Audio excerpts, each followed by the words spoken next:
उत्तराषाढ़ ब्रह्मांड का 21वां नक्षत्र है।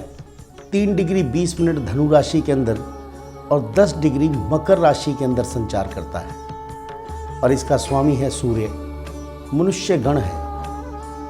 पाश्चात्य सभ्यता में इसको लंगूर भी कहा जाता है। बेसिक मोटिवेशन या फिर जीवन का जो ध्येय है वो मोक्ष रहता है और सात्विक है। इसका देव विश्व देवास है।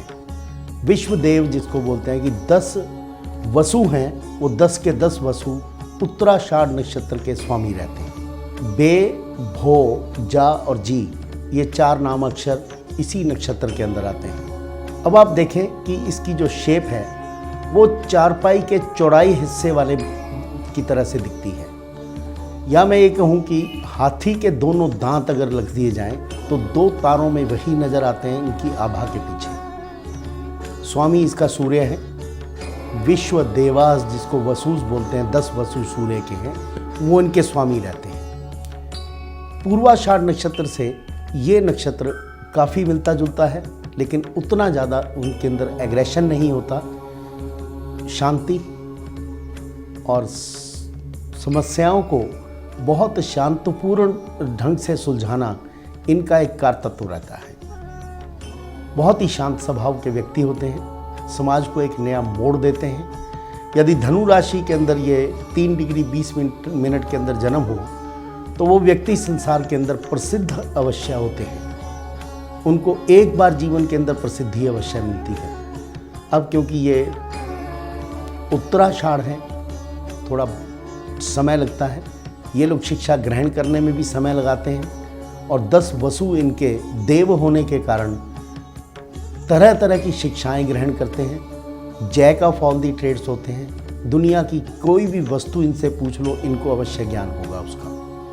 उसमें चाहे विज्ञान हो, चाहे ज्ञान हो, अध्यात्म हो, चाहे अस्त्र विद्या, शस्त्र विद्या, हर विद्याओं के ज्ञाता ये लोग रहते हैं। शरीर से थोड़ा भारी रहते हैं। कद भी कई बार थोड़ा छोटा हो जाता है, लेकिन चेहरा एक अग्नि की तरह से हमेशा जलता रहता है। एक ईश्वरीय तत्व समय आने पर इनके भीतर समा जाता है, या कई लोग इनको ईश्वर भी समझने लगते हैं, क्योंकि मोक्ष इनका परम ध्येय जीवन का रहता है। और 10 वसुओं के आशीर्वाद से सूर्य के तत्व को ये अपने जीवन काल में ही पा लेते हैं, लेकिन समय अवश्य लगता है। और उसके बीच में इनके घर परिवार, इनके कुटुंब की तरफ से खिंचाव बहुत रहता है। यदि वो खिंचाव किसी कारणवश ये उसको ओवरकम कर पाएँ या उसको थोड़ा सा पीछे छोड़ दें और मोक्ष भाव की तरफ चलें, तो ये बहुत अच्छे देश के नेता भी साबित होते हैं। इनके संस्कार बहुत रिफाइंड होते हैं। ये जानते हैं हर समय कि मैं क्या कर रहा हूँ, समाज के अंदर किसकी इज्जत करनी चाहिए, किसकी नहीं करनी चाहिए। ये बहुत अच्छी तरह से इन चीज़ों को समझते हैं। जैसे एक समझ लो कि ये आइडियलिस्टिक ह्यूमन बीइंग, यानी कि एक बहुत ही अच्छी आत्मा का व्यक्तित्व होता है इनके अंदर। 10 डिग्री मकर राशि में जाने के बाद, क्योंकि शनि का कारतत्व शुरू हो जाता है और स्वामी इसका सूर्य है, तो एकाकीपन इनको बहुत अच्छा लगता है। एक अकेला रहना, और एकाकीपन में ये संत प्रवृत्ति को प्राप्त हो जाते हैं और कई बार समाज से कट भी जाते हैं। ऐसा भी देखा गया, यदि आध्यात्मिक वैल्यूज़ इनके अंदर नहीं डाली जाएं तो विदेश में जाकर के भी बस जाते हैं।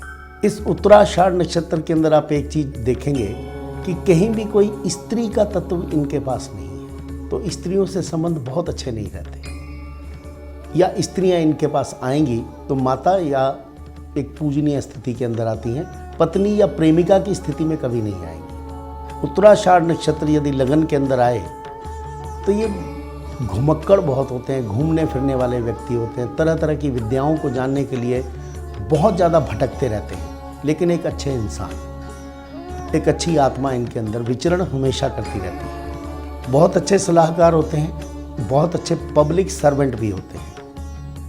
और बड़ी पोस्ट पर यदि आप देखेंगे तो ये आपको दूर से नज़र आएंगे, बहुत हम्बल, बहुत करुणामयी, और ऐसा लगेगा इनको देख करके कि आपकी समस्याओं का समाधान इनके पास है।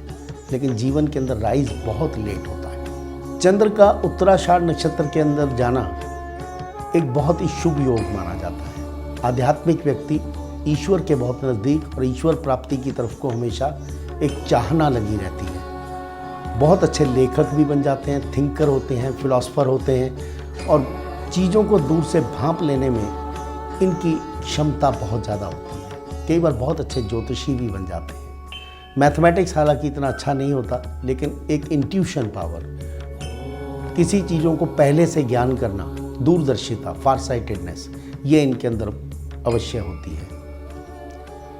लेकिन लाइफ के अंदर राइज बहुत लेट होता है और यदि कहीं कैप्रिकॉर्न में चला जाए तो कई बार उस आशा के अंदर जीवन भी बिता देते हैं। सूर्य का उत्तराषाढ़ नक्षत्र के अंदर जाना भी बहुत ही अच्छा माना जाता है और देश नहीं विदेश के अंदर भी इनकी ख्याति फैलती है।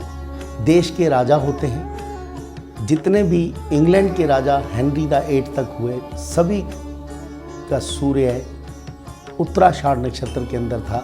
लेकिन अंतोगत्वा हेनरी द 8 का जाकर के मकर राशि के अंदर चला गया, इसीलिए उसके पश्चात रानी ने टेक ओवर कर लिया। तो इसी तरह से यदि सूर्य उत्तराषाढ़ नक्षत्र में हो तो उनकी पत्नियां या उनके घर की स्त्रियां उनका सभी कुछ लेने के लिए बहुत ज़्यादा सक्षम रहती हैं और उद्यत भी रहती हैं। समाज के लिए लड़ना जानते हैं, समाज को बदलने की एक क्षमता इनके अंदर होती है।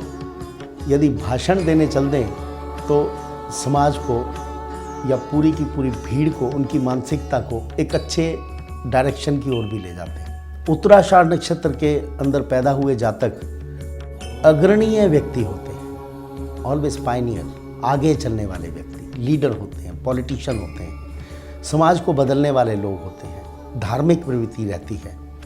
जैसे योगानंदाचार्य जी इसी नक्षत्र के अंदर जन्म हुआ था उनका, तो समाज को पलटने की क्षमता उनमें रहती है। यदि कहीं मंगल की दृष्टि वहाँ पड़ जाए या मंगल कहीं मकर राशि में उच्चस्थ अवस्था का हो तो फाइटर या बॉक्सर भी हो जाते हैं और बहुत अच्छे आर्मी पर्सनल साबित होते हैं, पुलिसमैन साबित होते हैं। सेहत के अंदर इनको पेट की समस्या हमेशा रहती है, उसका इनको ध्यान रखना चाहिए।